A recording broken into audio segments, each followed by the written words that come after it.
Hey guys, what's up? It's Rob. Today is, here's getting long.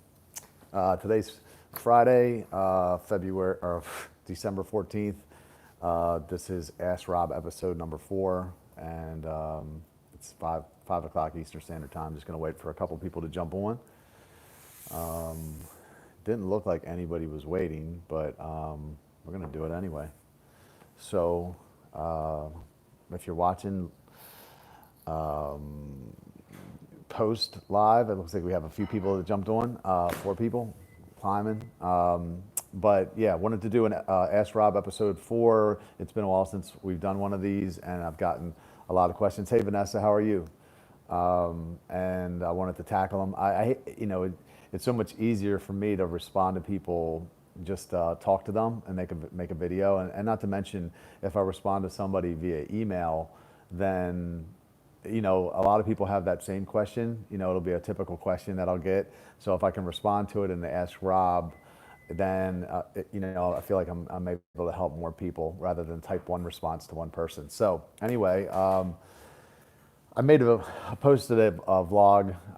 Was it yesterday? I think I posted it yesterday, and I was talking about getting back into the dating world and questioning whether I should online date or not. I have kind of been a little vocal about that being a bad strategy, and now I'm considering doing it myself just because I'm just tired. I'm tired of waiting, and I'm like, gosh, I don't know how much longer I can do this. It's been really difficult, and I'm feeling it. And so I don't know. We'll see. If I'm being honest, what I said, yesterday in an Instagram video I made was I'm really nervous about dating. I'm scared actually because I was always, 0 to 60 with girls when it came to the physical stuff. So I don't even know what dating looks like, and not getting physical. So to be able to just get to know somebody and pump the brakes, and not have it go there is like, can I do that? I've never done it. And I mean, I've done a great job of abstaining, for 2 6-year periods. But it was because I wasn't dating. So I just kept my boundaries up really good. And I mean, it was super hard, even though I wasn't dating, but I feel like that's a whole nother set of challenges. So we'll see. I mean, I can't be single forever. I don't want to be single forever. I miss having sex, I've said. So, that's what I'm going to do, is I'm going to put myself back out there. I just have to figure out what that looks like. So, sorry about that. Oops. Stay single. Advice. Okay, so I wanted to talk about so I got a book promotion running right now, just to tell you really quickly before we dive into the questions. My book is Why Waiting Works. It's got 5 stars on Amazon. I've sold several hundred copies of it, but I developed a small group curriculum called The Truth About Sex, and it's an 8-week study. It's 6 weeks of curriculum, and 2 weeks you actually do events.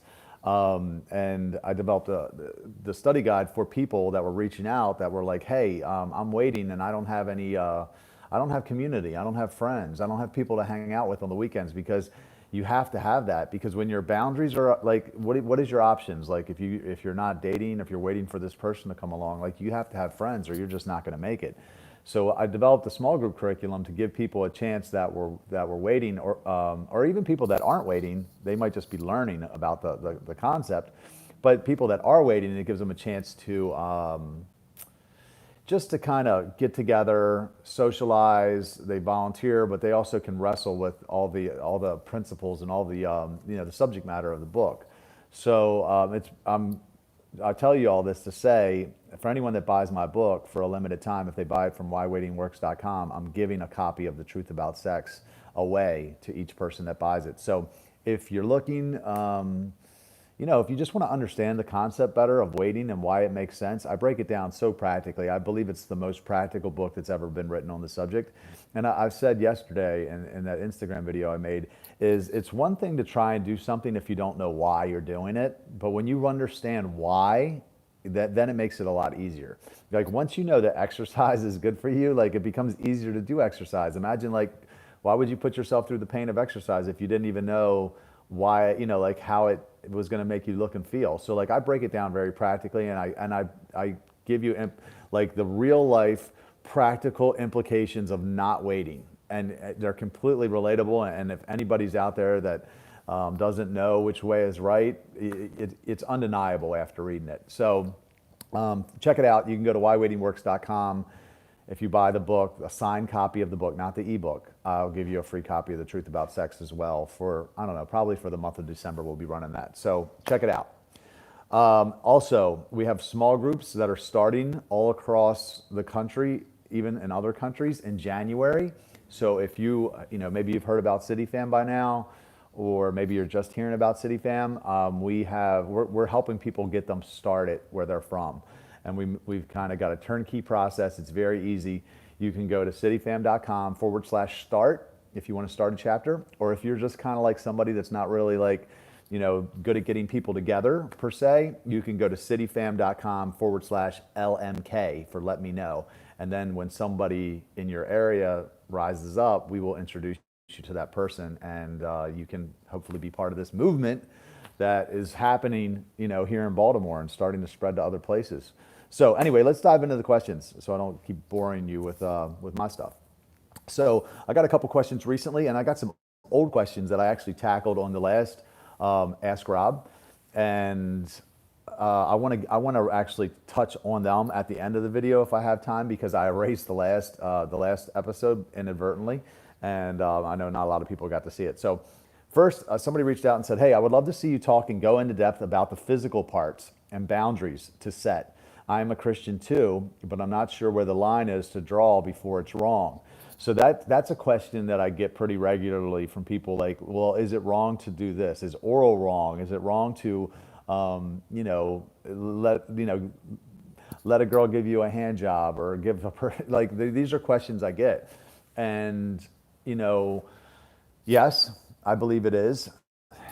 Is it, trust me, look, I'm human. I wrestle with these questions myself, especially, it's been 6.5 years. So my carnal nature, my flesh rises up and is like, well, maybe I could just do this, and then I wouldn't actually have to lie about it, because I could still technically say I'm not having sex. And so I understand it, but yes, it is wrong, and I'm going to break it down and tell you very, again, practically, because that's what I do, is why it's bad, and not just why it's sin, but why it's bad for you, because you still are in danger of getting a soul tie or connected, let's just say, to the wrong person. Because it's, if someone's giving you oral sex, then at some point you start to feel obligated to that person, or they start feeling like, something toward you, like it muddies the water, and when you mix the physical stuff in.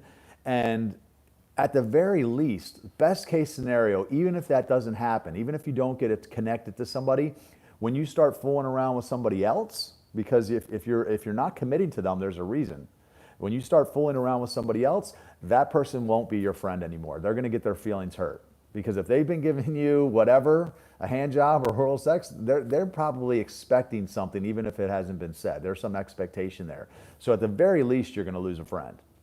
So I don't recommend that. I recommend keeping the boundaries tight. Making out, yes, I'm sure I'll do that. When I start dating, I'm sure that. But I'm going to do my best not to, cross any lines beyond that. So that's my answer to that. Next question. Hope this email finds you happy and healthy. Let me start by saying I just discovered your YouTube channel. I think it's amazing. Do you believe that you must wait when God will show you a woman, which will be your wife? Or can you choose, as the Bible says? The Bible says we have a choice, just the person must be in the same faith, right? This girl says she's been waiting 12 years, and in her opinion, having a relationship with God, we're able to receive the word from him. I think for women it's more difficult to find the right man, but for Christian men it's easier. That could be true. So again, my question, can you choose a person, or must you ask God to show you which person will be your wife? Okay, that's a good question. So for me, my whole strategy for the past 18 years has been to wait for God, for him to tell me who to date. That's been my strategy. And I've kept it in neutral, and I've done a really good job of it, I think. Now, he hasn't told me to move on anyone. So, at some point, I'm thinking to myself, like, maybe I just need to choose somebody, like maybe I need to take this into my own hands a little bit and, just go out and find somebody, because then technically I won't be sinning. If I just pick somebody because I'm burning with lust, which honestly, sometimes I feel that, like I honestly feel like sometimes I still burn with lust. And the Bible says it's better for a man to marry than burn with lust. So I'm like, well, what about that? Because if I'm feeling that, maybe I should just go get married just so I can have sex. But then I'm like, man, I don't ever want to settle, and I don't want to be outside of the will of God, the perfect will of God, not just the permissive will of God. So, I think I could choose and be okay. And technically, on a technicality, I wouldn't be sinning, but I'd still be removing myself from the perfect will of God, which is where I'm trying to stay. So my answer is, I'm going to still wait for him. Now, am I going to date? Am I going to go online dating? Probably not. I'm talking a little bit. I'm frustrated. I'm tired. I don't see myself probably really doing it, but I have considered it. So I think you can choose on a technicality, but there's a difference between being in the perfect will of God and being in the permissive will of God. You can be like, God will allow you to do certain things, but you're not really in the center of his will. And I want to say in the center of his will, because I believe that that's where the magic's going to happen. And at some point, there's going to be a breakthrough. And even if there's not, even if I die trying, then at least I know I gave everything that I had.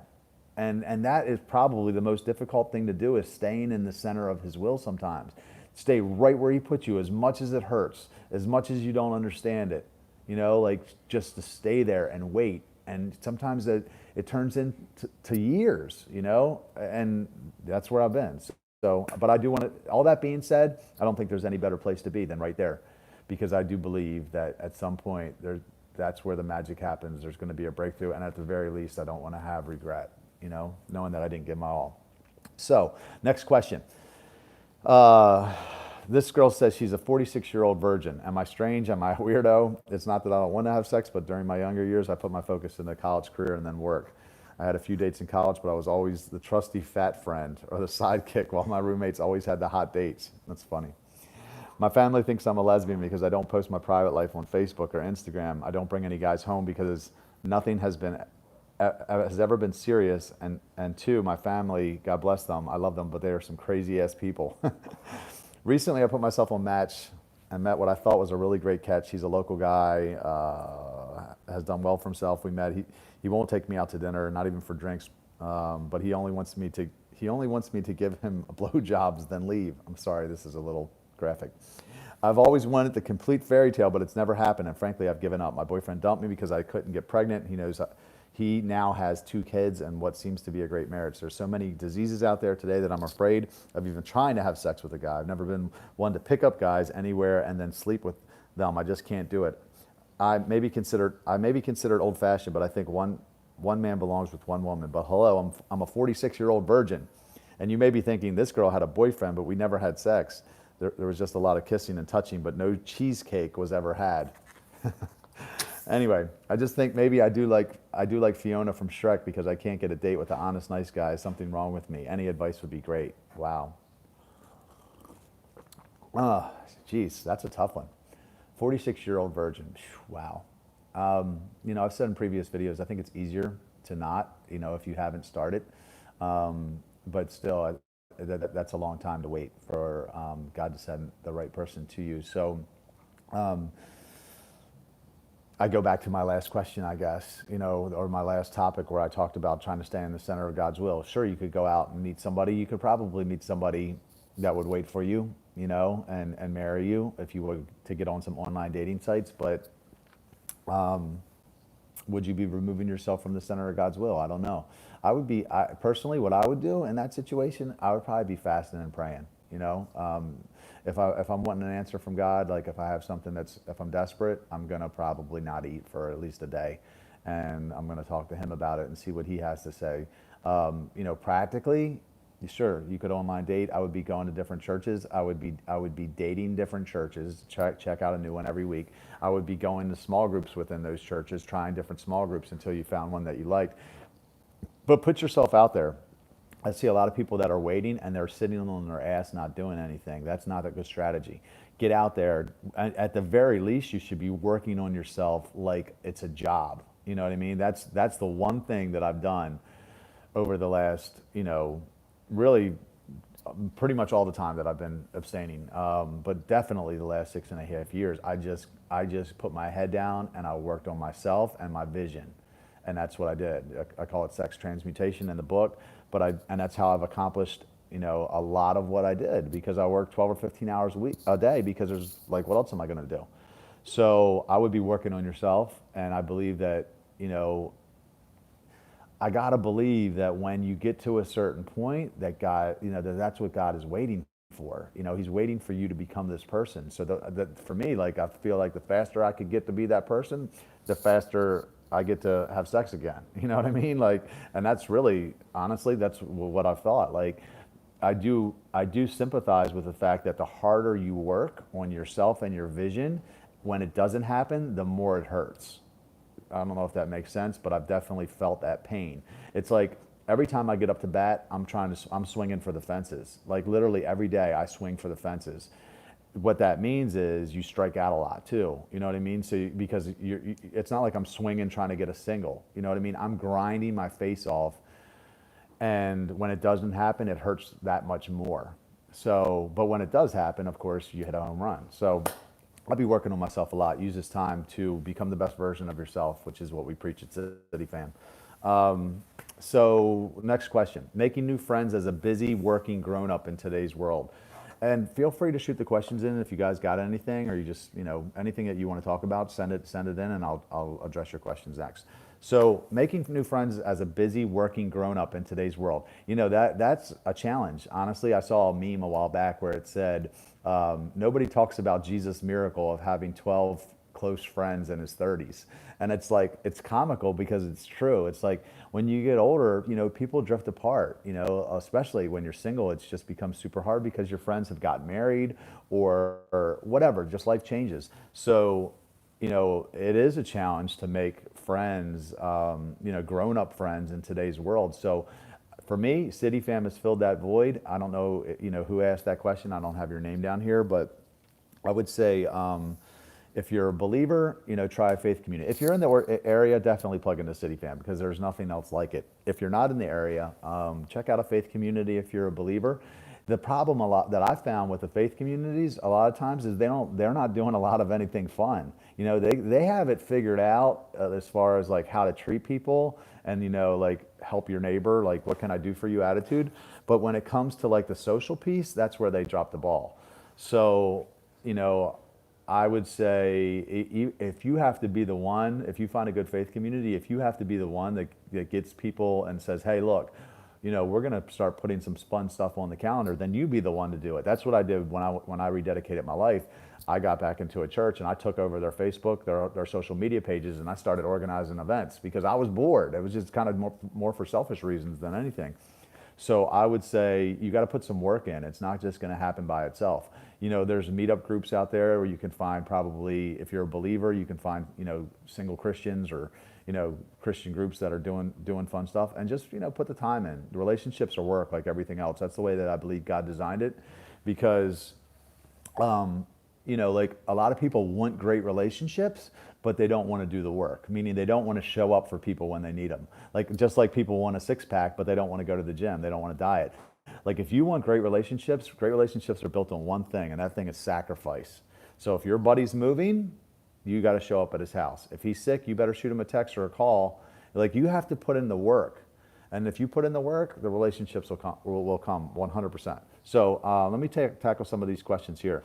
I'm 46 years old. I just saw that come through. I just turned 46 last month. So, Vanessa O'Brien, I'm studying while watching your video. You cannot multitask, Vanessa, but I'll give you a pass since you're watching. So, SK says, I'm in the same boat, bro. Vanessa, it's so hard for me as well to wait. It's hard to find a chap that believes in God. It's hard to see so many boys with potential, let's say, but don't believe in God. Yeah, stay away from, if you're a believer, don't be unequally yoked. Stay away from unbelievers. You would be settling big time if you made that, if you ever did that. And I see people do it, and that to me is just, I just can't fathom it. I could never make that I could never settle that. And imagine if you're going home, you go home to your partner and you're like, hey, I was praying about that. I feel like God was telling me whatever. And they just can't even relate to what you're talking about because they're not a believer. That would be a huge, that for me, a deal breaker. So you're born again. So the old you is gone. Yes, you're right. The old is gone. The new has come. 100%. Watch the Dating Project movie. It talks about how to date while trying to wait in a hookup culture. Thank you. I'll check that out. Greetings from Germany. What's up, Jay? Thank you for tuning in. I know you mentioned not having enough people to run CityFam, but what do you want us to do once you connect us via email? You did connect me with one other person, but we weren't sure what to do next. So you should have scheduled a call with Chrissy Rilo, and she basically will just kind of tell you what you need to do. But the first step is really just getting a group together. That it really is why I developed the Truth About Sex curriculum, because it's not a Bible study. So this way you can get believers and unbelievers together to talk about sex, which is people typically like to talk about, and wrestle with the subject matter, like I said before. But it's pretty much how we started, CityFam here in Baltimore. So that if you can gather a group of people, even if it's a small group, even if it's 3 of you, that could be the start. Or you just kind of meet at somebody's house on a Friday or Saturday night, and you guys take turns, making food, or you do a potluck, and you talk about the book. And then week number 5, you go do a social event. You take that money that you raise during your social event and you give it to a local nonprofit. And 2 weeks later, you go roll up your sleeves and you volunteer for that nonprofit together. And you invite everybody you know to come with you. And it will grow. That's what we've done. So that's what you're supposed to do next. If you didn't know that, if someone didn't explain that to you, send me an email to rob@cityfam.com and I'll make sure that the right person schedules an interview with you. So, so let's see. How can you know he's the right one? He will marry you. That's how you know. If you're willing to marry him and he's willing to marry you in order to have sex with you, then there's no guarantees in life, but there's a really good chance that he's the one if he's willing to marry you to have sex with you. Because again, I talk about marriage. It forces your heart to evaluate your real feelings to see if it's telling you the truth. When we take things with our own will, the only choice we make is sin. That's true. Don't give up. Do you think a woman should wait until God has a man pursue her? Hey, Sarah, what's up? Thank you for tuning in. I do. I really think men want to pursue. I think it's hardwired in us to chase. I don't think there's anything wrong with, putting the feelers out there a little bit, but I do see a lot of women that are just thirsty and they end up looking desperate, and then they don't get what they want anyway, because most guys, if they see something they like, they're going to go after it. The problem in today's world, really, honestly, is the fact that women have made it so easy on men, it's almost made us lazy. You know what I mean? Like we don't pursue a lot sometimes because we don't have to. Like literally, you can get laid so easily now that there's just no motivation to put the work in, and it's sad. It's very sad. My heart goes out to women because but again, it's women that have the power to change it because y'all have it. Y'all have the goodies, and if you're giving it out, you're messing it up not only for yourself, but you're messing it up for everyone. So you have to stop. Men we're too stupid. We're going to continue to take it if you're giving it.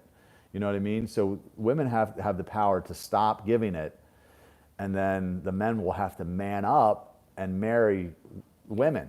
Choose a woman. Imagine if every woman in the world stopped having sex with men outside of marriage. You know what would happen? The frickin' marriage rate would skyrocket because all the guys would want to get laid again, and we would start having to look for, okay, well, who is the best person to pick now? Because I want to get laid, and I'm going to commit to one of these women so I can have sex again. That's what would happen, and you'd have a lot, and everybody would be happier. The men would be happier because they would have made a wise decision and committed to someone, and the women would be happier because they would be getting the security, the thing that they want. And it would be, the world would be so much better if that happened. I know it probably sounds a little unrealistic, but it could happen. But it has to start with the ladies. So, and that's what I believe. I mean, again, I think the men need to do it too. But I think we're fighting an uphill battle to try to tell men, hey, stop taking free money when someone's giving it. You know what I mean? That's basically the conversation that you're having with somebody. Okay, so. Is City Fam just for singles? Absolutely not. No, we have couples, and the thing is when you're single, your need for community goes up a lot. You know what I mean? When you have somebody to chill with, somebody to go to the movies with, somebody to have dinner with on a Friday night, somebody to have sex with, you don't need community as much. And honestly, like if you're not waiting to have sex, you don't need community as much either.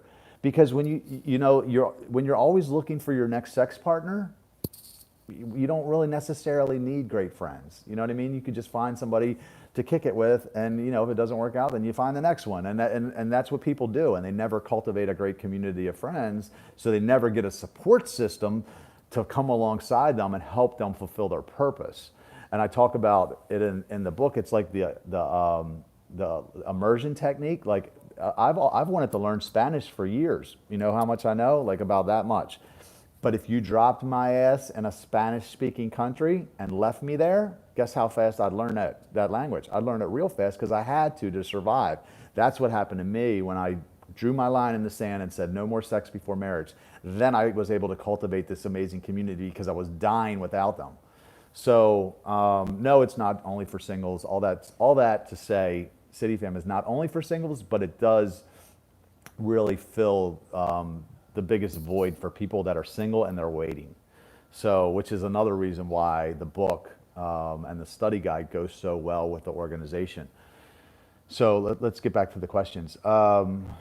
Greetings from England. What's up, Isaiah? Thanks, brother. Hopefully one day I'll be able to visit all these places. Can you speak to the corruption of God's word in the church? Churches are lying to people and perverting liturgy. I don't know specifically what you're talking about. I mean, I go to a great church. I love my church. It's probably the closest thing to what the first century church was like and what Jesus meant. It's community, it's life. It's not just Sundays, it's 7 days a week. I do see a lot of churches where it's just about religion, you know what I mean? And they miss the whole point. There's so much hypocrisy. People are judging each other and, gossiping about each other, and they're worried about me cussing and saying shit in a YouTube video when they have no problem slandering someone, which is that's perverse talk. That is unwholesome talk. The Bible's not talking about cuss words, which don't even make sense. So I do see that. I also see in some faiths where people could go to church their whole lives and not even know the basics. And that to me is crazy. That's sad. I know people, and I'm not going to mention the denominations, but I'll know people that go to a church their whole life, and you say, hey, if you died, would you go to heaven? And they say, yeah. And you say, why? They say, well, because I'm a good person. And I'm like, that's the opposite of the truth. That's the opposite of what the Bible teaches. The Bible teaches that we're all sinners, and if it wasn't for Jesus, that we would all, we'd all be separated from God. So, I do see that, but I don't know specifically what you meant when you asked that question. If you want to elaborate on it, sure, I'll talk about it if I know about it. What would you suggest? I've been abused in my marriage ever since I don't trust men, but I still struggle. What would be your advice? I really find comfort in your blog. Thank you. So I don't know. Are you still in the marriage? I don't know what kind of abuse you're going through, but that's something that you probably shouldn't be tolerating. If it's physical abuse, definitely not. Is it verbal abuse? What kind of abuse is it? God can restore. So if you've been abused in your marriage and you're not in that relationship anymore, and you still have some walls up, I would be probably trying to seek some Christian counseling and figure that out. That's the best advice that I could give you. I work with a coach myself. I probably could benefit from working even with like a therapist, just because like I didn't have a dad through most of my, or through my whole childhood. So I feel like there may be some issues there still, but yeah, check out. I really like Christian counseling. Typically, if you belong to a faith community, even if you don't have money, you can find somebody that will at least mentor you for free, and that's been really helpful in kind of helping me become the best version of myself. So let's see here. Okay. I wish I could be so courageous as you are, Rob. I don't think I'd ever be able to live alone without my family for all my life. I don't think I'd be able to live alone without my family for all my life. So my mom actually lives a mile from me, and I love her to death. We have a great relationship, so I'm not really sure what you're talking about there. But as far as being courageous, maybe about my faith or my stance on the subject of waiting. Oops, sorry. I'm 24, not willing being in a relationship because I'm afraid of getting hurt. I don't know what to do. Jade, what is wrong with you? Listen, I mean, you're 24 years old and you're afraid of getting hurt, so you don't want to be in a relationship. First off, if you're watching this video, I assume that you're waiting, which is number one, the right decision. That is your best chance of safeguarding yourself against being hurt. I see people that are in relationships and they're not getting physical and they break up, and it's like it doesn't even hurt them that much.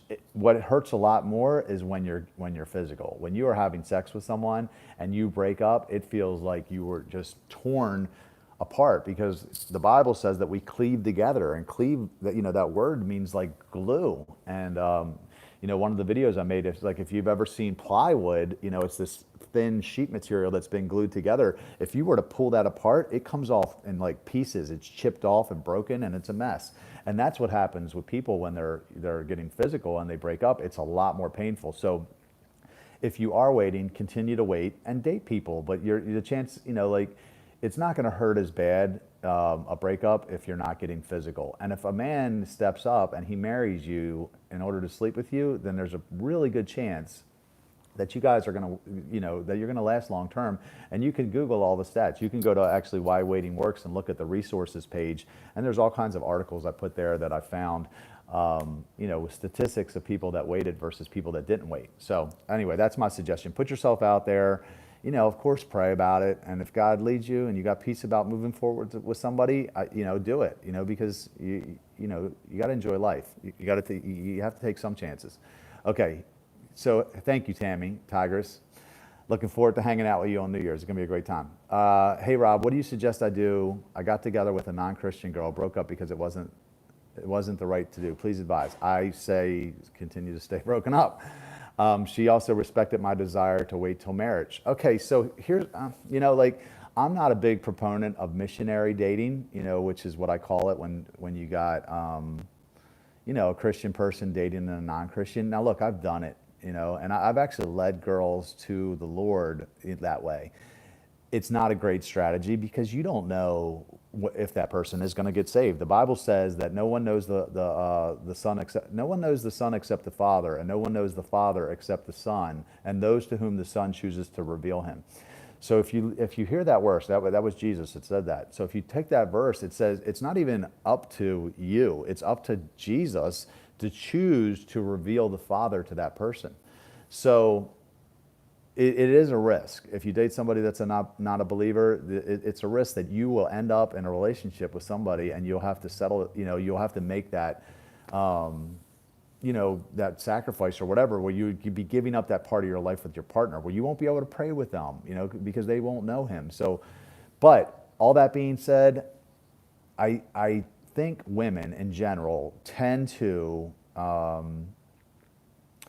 follow their man. Meaning, like, if you're a believer, if you're a Christian and you pray and you're a good guy, they'll typically kind of come along, right? Because this is how we're wired, is women want to follow their man, and men should be sacrificing for their women like Christ sacrificed for the church and he died for her. So I'm not trying to make it sound like a sexist thing, but typically a woman wants to let a man lead and they'll follow. So if you're they a lot of times.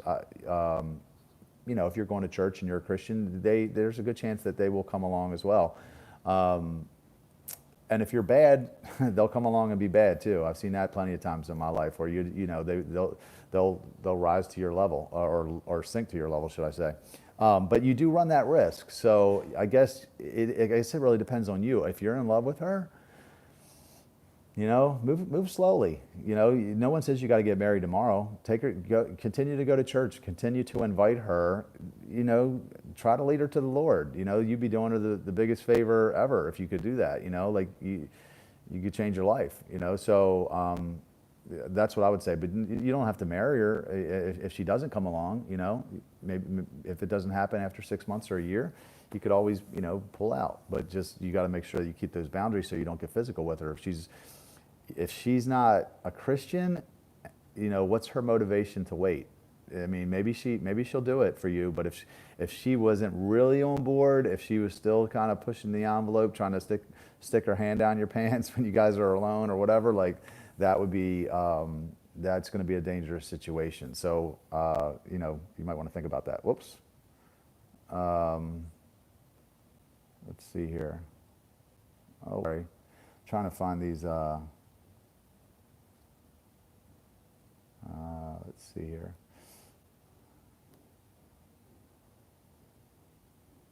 Anyway, sorry about that. I think there's some questions here, and it's not letting me pull them up now. Oh, there they are. Okay. No more free cookies. Yes, Tigers. How did you turn to God? What was your turning point? Good question, Mandy. I think I've talked about this. Well, I know I've talked about it in videos. I don't know if I talked about it on the Ask Rob, but so I had a really radical conversion when I was 27 years old. I was the worst person ever. Seriously, just a complete scumbag. Trump equals Jesus. I do like Trump, but he's not Jesus. So I was really bad. I was a stripper. I was a promoter. I was a man whore. I used drugs. I was just the most selfish person ever. Didn't think about God at all. And, I had a little bit of exposure to it as a kid. I got kicked out of a couple Christian schools. But I went to public school mostly. I got kicked out of a public school too. I got expelled from a public school in 12th grade. But when I was 27 years old, I was in Cancun, Mexico for spring break, partying like a rock star, and I woke up the next day from just a debaucherous night, and I got called by the Lord. I got baptized in the Holy Spirit. It was a complete road to Damascus experience. Over the next 2 weeks, God communicated with me. He showed me all kinds of signs. He told me things about my life. He said he had a plan for me, asked me to follow him, trust him.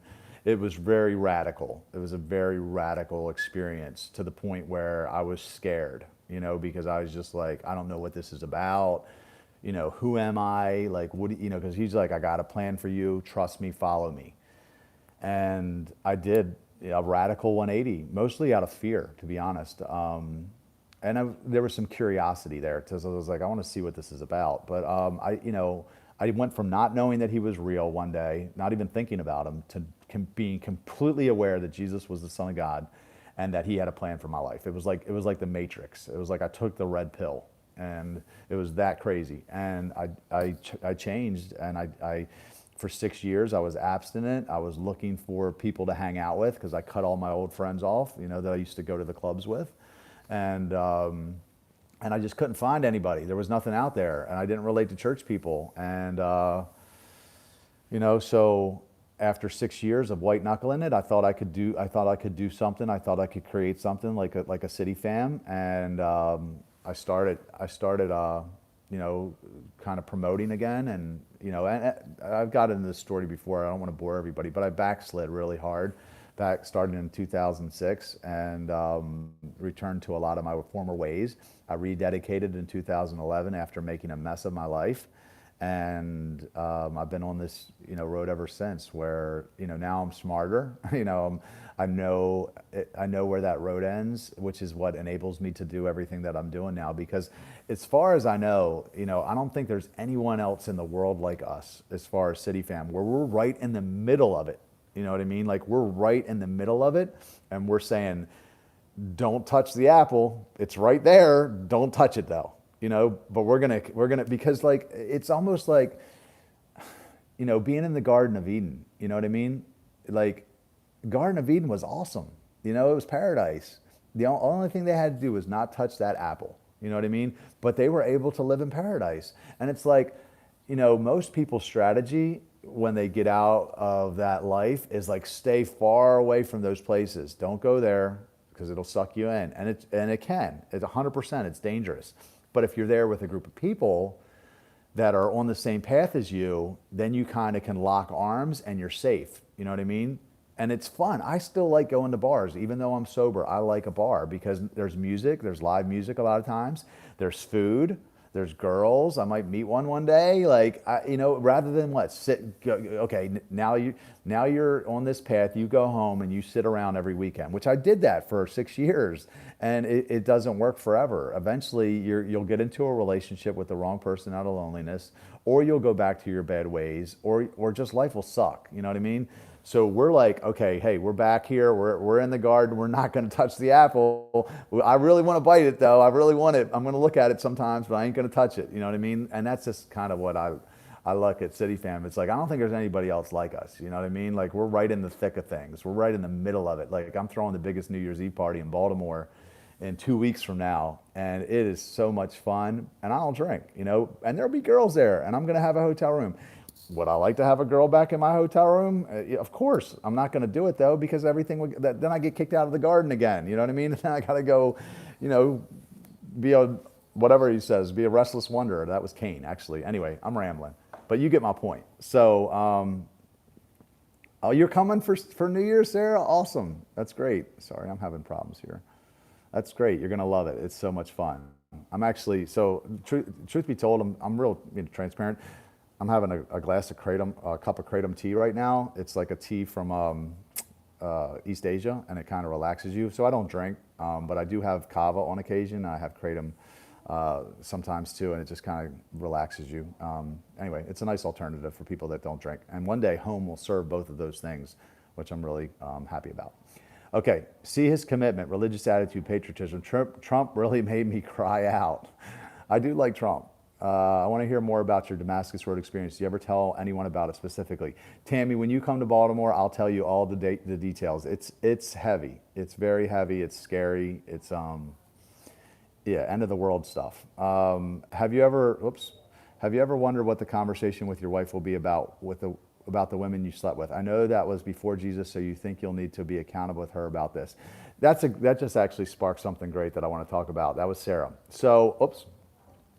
So I got flack the other day so I posted something in my blog. I said I made a list about what I'm looking for in a girl. And I said I want her to be hot. I want her to love Jesus.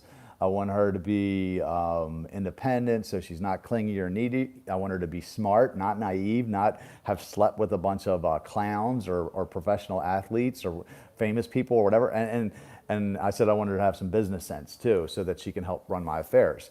So somebody called me on that. They said, well, why the double standard with men and women?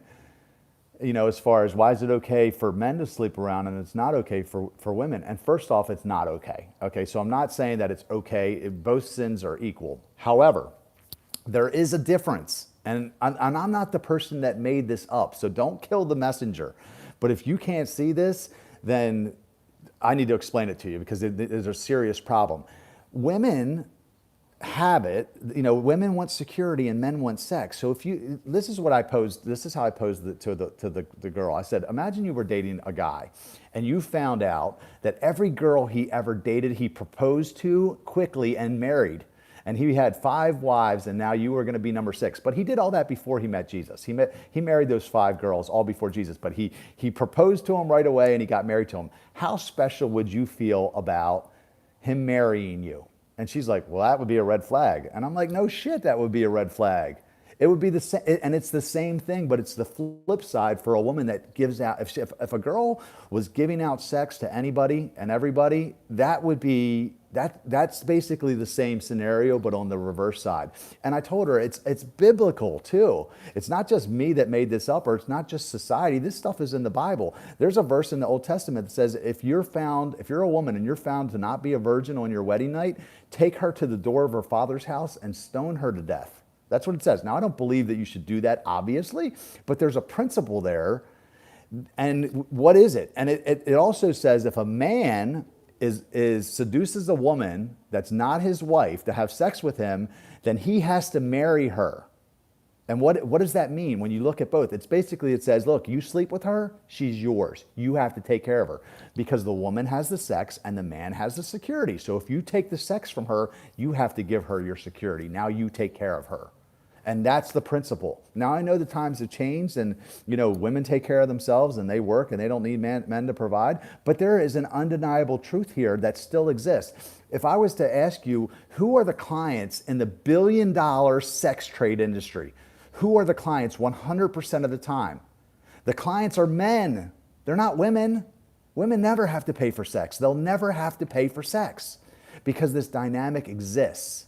Okay, and if you can't see it, then you're either in denial or I don't know, but it's true. So when I say I don't want a girl that has been a hoe, you know what I mean, and slept with a bunch of people, especially in my town, I just know how it would hit me. I'm not saying, look, God redeems, and he can take your past and turn it into something beautiful. And I'm not saying there's anything wrong with anyone that's done that. I just know it would bother me. And I'm not saying that I couldn't get past it, because if a girl came into my life, and she was very promiscuous and God told me to move forward with her, then I would do it. And I would just have to wrestle with those feelings. But I'm human, you know what I mean? So I have felt that and I have thought that. And if I'm making a list, which really doesn't mean shit at the end of the day, that's just what I wrote down. So don't take it for more than it's worth. So, and you can think I'm a hypocrite for saying that, but there is a truth there and it's undeniable. So, oops, dang it, I'm having problems with this. Sorry. Okay, here we go. Thanks for answering. Okay. Isaiah said, thanks for answering. The truth is I don't love her. It was just a surface physical appeal. How can I explain that I don't love someone? P.S. We were only together officially for a week. You don't know her anything. Don't worry about it. Just keep it moving. Way to not waste time, though, because that physical stuff will wear off quickly. Okay. Clarification. I want for us to be friends, but I don't like her romantically. Can you advise on how to break up when you don't love the way they love you back? Yes, I'll talk about that in a second. Why did you skip my question? I'm sorry, Lauren. I have to look. I don't remember seeing it. That's why I'm used to being single. That's why I'm going to be single till I die. Let me see if I can find your question, Lauren. Go back here for a second. Sorry, guys. I'm going to try to keep this to an hour, by the way. Let's see. Can you speak to the corruption of God's word in the church? Actually, I addressed that, Lauren. If you want to elaborate on what you mean by that, I'll try to speak to it. I don't know exactly what you mean as far as the corruption of God's word in the church. As far as breaking up with this girl, Isaiah, I mean, just be honest with her, tell her that you don't like her like that. It is a hard thing to do because I think as humans, we kind of want to keep, people around and on the line because there's something in our flesh that feels good when somebody likes you. But the last thing you want to do is have her eyes on you and not be able to find her person, because she's focused on you. So I'd be very honest with her and just say, hey, I really care about you and I want to see you with a great person, but please don't wait for me. I've had that conversation with girls before, and and then you just need to make sure that you're not communicating anything else with your actions, meaning like, spending time alone with her. I've made mistakes. I've ate off of girls' plates before and split meals with girls that were just friends, and then they start getting the wrong idea, and then, it was my fault. So just be careful about that. About the church leaders approving sex before marriage. Oh, I didn't see that. Okay, I see.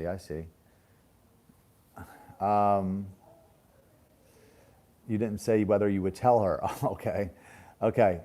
Sorry about that. Let's start with Mandy K. What do you do to curb your sexual desires? I abstain. I've tried not to feed that animal as best I can. When I first got on this train, I struggled. I looked at porn. I masturbated. I would be able to maybe go a week sometimes, maybe 2, and then I'd look at porn 3 times in a day or something. It'd fall off and crash. Because at that point, I was like, I already feel guilty. I might as well, you know what I mean? Like that's seriously the thoughts that I would wrestle with. But the more I fought it, the more I refrained, the stronger that I got. And not to say I'm never perfect. I did make it through the No Sex November challenge, completely unscathed. I did not, obviously I didn't have sex, but I didn't masturbate or look at porn or anything. But I will be honest that like December 1st, I think, I jerked off. Um, and, so I would say, people are going to tell you to pray. And, if that works for you, great. I do think that, obviously God can, supernaturally help, but usually it doesn't work that way. Usually you gotta resist, you know what I mean? And one thing that I really like, that I've sent some people is if you Google it, like sign a covenant with God. I've done this where, Job, it says in Job that he made a covenant with his eyes not to look lustfully at a woman. So I actually signed a covenant with God, and you basically say, look, God, I'm weak in this area. I'm asking for you to help me do this, but I'm making a covenant with you to not, look at porn or even hold a thought intentionally, because sometimes unintentionally you'll think a thought, but unintentionally hold a thought in my head for a certain period of time, and you sign it, and you say, look, and you ask God, you say, look, if I do this, if I keep my word, my covenant with you, I want you to bless me greatly. And maybe you have something specific that you're wanting to see happen. Maybe it's a loved one get saved. Maybe it's help with your business or a dream that you're pursuing. For me, it was CityFam. But then you say, look, but if I don't do it, if I break my covenant with you, I want you to fight against me with the sword of your mouth. That's what you ask Jesus to do. And then you sign it.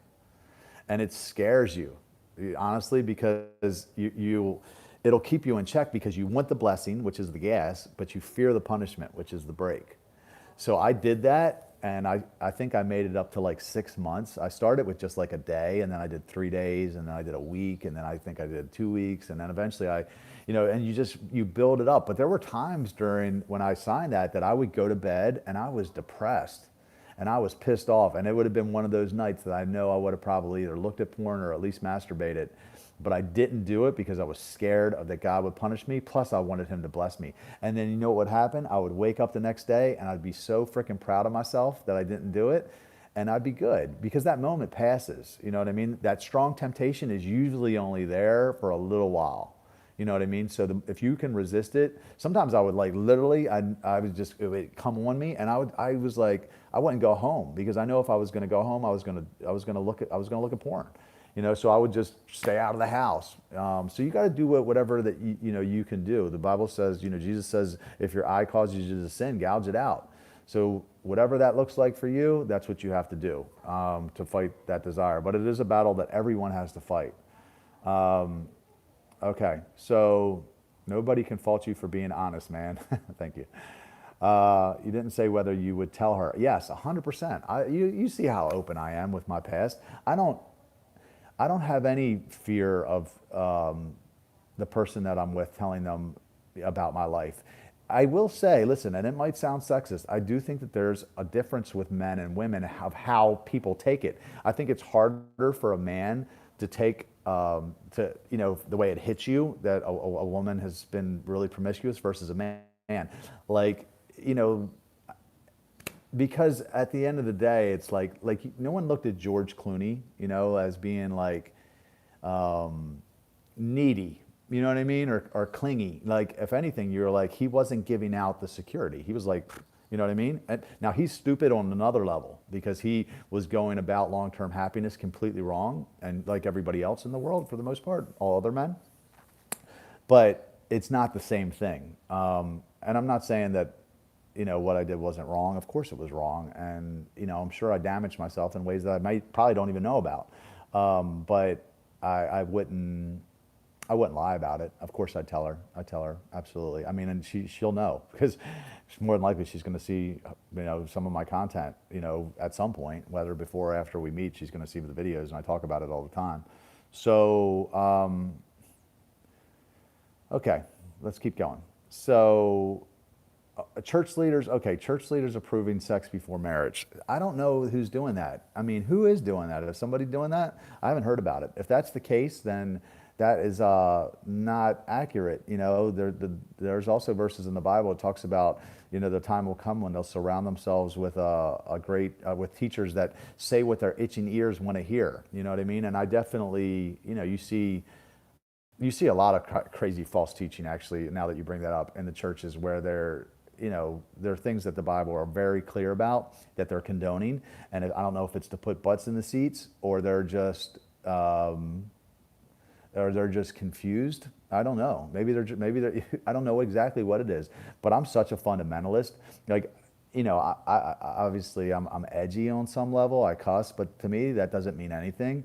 But there are fundamentals in the Bible, and you can't get around them. And sex before marriage is clearly one of them. So if anybody's teaching that, I would run from that church because it's not sound doctrine. So that's what I believe. Okay. Stay busy. Good advice, Sarah. That's good advice. Stay busy. And that is true. Idle hands are a devil's workshop. So if you stay busy, it definitely keeps you out of a lot of trouble. Okay, so why do people think that a virgin is some magical unicorn? I mean, listen, I think man or woman, to me, you are a unicorn. If you're a man or a woman and you're a virgin, God bless you. And if you've been abstaining for a year, you actually are. Urban Dictionary defines you as a born-again virgin. So anybody that's not had sex in a year intentionally, if it's forced celibacy, I don't think it counts. But if you haven't had sex in 12 months, you are a born-again virgin. That's what Urban Dictionary says. So I think it's great to be a virgin, and there's so many benefits to it. I mean, outside of just the obvious, like STDs. You're not going to have a baby mama, you know what I mean, which is going to jack your life up. But also, if you look at the divorce rates for people that marry with 0 to 1 sex partners, they have the lowest divorce rates and they have the best sex lives. Like, who doesn't want that? You know what I mean? The thing is like, we think God's holding out on us. So we're like, nah, we want to take the sex because it's there and it's quick and it's easy. And then all of a sudden you get married to the wrong person. And guess what? The sex stops after you get married, they say, right? And because you did it backward, you screwed up. And now you don't even want to have sex anymore. And as virgins, the people that abstain and exercise some self-control, now they're having all the sex. And you're sitting there watching TV, all fat, you know what I mean? Not living in your purpose and not even having sex. So, yes, I think it's great to be a virgin. I think it's great to be a born-again virgin, too. I think it's extremely smart, and people just don't realize it. But we're going to keep talking about it until they do. All right. So let's see. It shows dedication and conviction. 100%, Lauren. And it also shows the fact that, look, if somebody will wait to have sex, before they meet you and then they'll wait to marry you, what do you think the chances are that you're going to get cheated on by that person? I'm not saying they're 100%, but they're pretty damn good. Now, if that person is you have sex with quickly and then they go out and cheat with you, like, you don't even know what you're getting. You know what I mean? When you have sex with someone quickly. I said in a post recently, it's like building a house on a foundation of sand. And then all of a sudden, like a storm comes along and your house falls apart and you're like confused. Like, well, how did this happen? Well, idiot, you built on a foundation of sand. No one would do that and say houses don't work. They think it's marriage's problem. The problem isn't marriage. The problem is you do it ass backward, of course. If you put the icing on the cake before you stick it in the oven, of course it's going to taste like shit. You know what I mean? So, like, you got to do it in the right order. So anyway, let's see. Speaking for myself. Okay, there's only 20. Staying busy isn't always the best alternative. What did you say? I don't know what you're talking about. Mine lasts for days. Don't lay down in the shower. LOL, it's a trap. I don't know what that means, but it's funny. I'm super busy fixing myself and becoming a better version of myself. Daily submission to Christ. Okay, good to hear, Sarah. Yeah, I'm almost there. Born again virgin. Keep it up, Tammy. That's a good alternative, I suppose. This is definitely an area of growth for me. When people find out that I'm a virgin on their face, it's, how do you do that? Hey, man, you're smart. Tim Tebow, I don't know if he still is, but nobody looked at him like he was a dummy. You know what I mean? Because that is the ultimate show of strength. I've heard a saying that says a man that can control that can control anything. So I commend you. You are a real man if you're a virgin. Stay that way. They're idiots. So I'm going to wrap it up. I appreciate you guys tuning in. Just really, again, if you want to check out the book, it's called Why Waiting Works. You can go to my website, pick it up. If you get the signed copy, you'll get a free truth about sex. Hey, look, if you're wherever you're at, if you're interested in starting the City Fam, reach out. Go to cityfam.com/start if you want to start one, or if you just want to have us let you know when we come to your area, go to cityfam.com/LMK and we'll reach out. But this is a movement, and this thing is going to spread all around the world. God's already told me about it. He's already told me people are going to come from everywhere to Baltimore to be part of this thing, and we're going to change culture. We're going to change the way people think. Actually, there is a City Fam meeting in LA. They've already had a meeting or two. So shoot me, actually just go to thecityfam.com/LMK and I'll connect you with those people. But I know we've had meetings there in Phoenix. We've had people reach out from everywhere, Canada, lots of different states. So wherever you're at, if you're watching this and you want to be part of this, you get on the ground floor of something incredible. It's going to be awesome. And we're gonna help a lot of people. We're gonna impact, I believe millions of people, and it's gonna be very gratifying. So and it's gonna be fun. You know what I mean? Like we're not some lame group that's sitting around every weekend, watching reruns of Alf or whatever. I don't know why I went there, but you know what I'm saying? Like we love to have fun. We like to party.